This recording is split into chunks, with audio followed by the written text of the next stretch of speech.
Electronic voting machines సరిగ్గా పనిచేస్తున్నాయా? ఎవరికి ఓటేసినా బీజేపీకే పడుతున్నాయా? ఇటీవలి యూపీ ఎన్నికల సమయాన పలు పార్టీలు లేవనెత్తిన సందేహాలువి.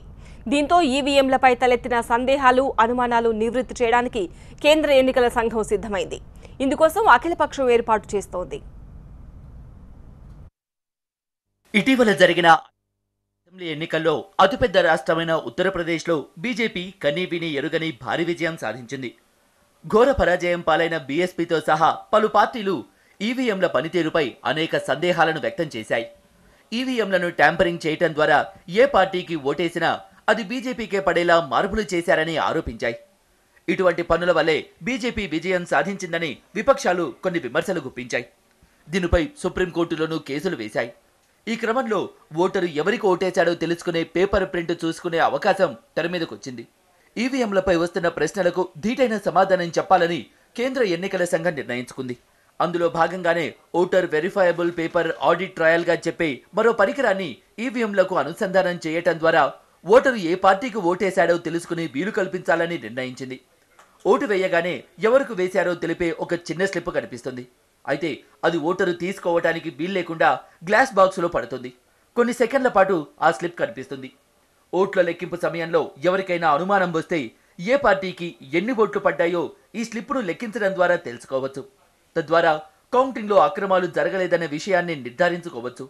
ఈ పరికరాలను 5 రాష్ట్రాల అసెంబ్లీ ఎన్నికల్లో కొన్ని నియోజకవర్గాల్లో మాత్రమే ప్రయోగాత్మకంగా ఉపయోగించారు. ఇప్పుడు ఇలా గనక నొక్కితే ఎవరికైతే ఇచ్చారో ఆ అభ్యర్థి పేరు, ఆ అభ్యర్థి యొక్క ఎన్నికల చిహ్నంతో ఈ స్క్రీన్ మీద మనకు కనిపిస్తుంది. ఇది కనిపించడమే కాకుండా అది ఒక చిన్న పేపర్ మీద అది ప్రింట్ అవుతుంది అన్నమాట. ఈ ప్రింట్ అయిపోయి ఆ అభ్యర్థి సెలెక్షన్ అయిపోయిన తర్వాత, ఓటర్ వెళ్ళిపోయిన తర్వాత ఆ స్లిప్ కట్ అయిపోయి ఇందులో పడిపోతుంది. ఇది ఏమవుతుందంటే దీనికి ఒక రికార్డుగా ఉంటుంది. ఈవీఎంల పనితీరుపై అభ్యంతరాలు, అనుమానాలు వెల్లడవుతున్న నేపథ్యంలో ఇకపై జరిగే అన్ని ఎన్నికల్లోనూ వీవీప్యాట్ పరికరాలను వినియోగించాలని సుప్రీంకోర్టు ఎన్నికల సంఘాన్ని ఆదేశించింది. వీటికి అవసరమైన నిధులను కూడా కేంద్ర ప్రభుత్వం ఎన్నికల సంఘానికి మంజూరు చేసింది. ఇప్పుడు తాజాగా ఎన్నికల కమిషన్ ఈవీఎం, వీవీప్యాట్ పరికరాలపై రాజకీయ పార్టీలకు అవగాహన కల్పించడానికి ఇప్పటి వరకు వచ్చిన అనుమానాలను నివృత్తి చేయడానికి ఓ సమావేశాన్ని ఏర్పాటు చేసింది.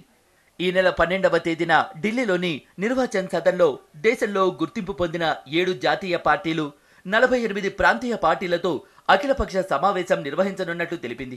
ఈవీఎంల అంశంతో పాటు ఈ మధ్య తమిళనాడులో వివాదాస్పదమైన ఓటుకు నోట్ల వ్యవహారం పైన చర్చించేందుకు ఎన్నికల సంఘం నిర్ణయించింది. జయలలిత మరణం తర్వాత ఆర్కే నగర్లో జరగాల్సిన ఉప ఎన్నిక ప్రచారంలో విచ్చలవిడిగా నోట్ల పంపిణీ జరిగినట్లు ఈసీ గుర్తించింది. ఓటర్లను ప్రలోభాలకు గురి చేస్తున్నారన్న అభియోగంతోనే ఉప ఎన్నిక నిర్వహణనే వాయిదా వేయాల్సి వచ్చింది. ఇలా అనేక చోట్ల ఓటుకు నోటు వ్యవహారాలు వెలుగు చూస్తున్నాయి. వీటన్నింటినీ దృష్టిలో ఉంచుకొని అన్ని రాజకీయ పార్టీలతో సమావేశం జరపాలని నిర్ణయించింది.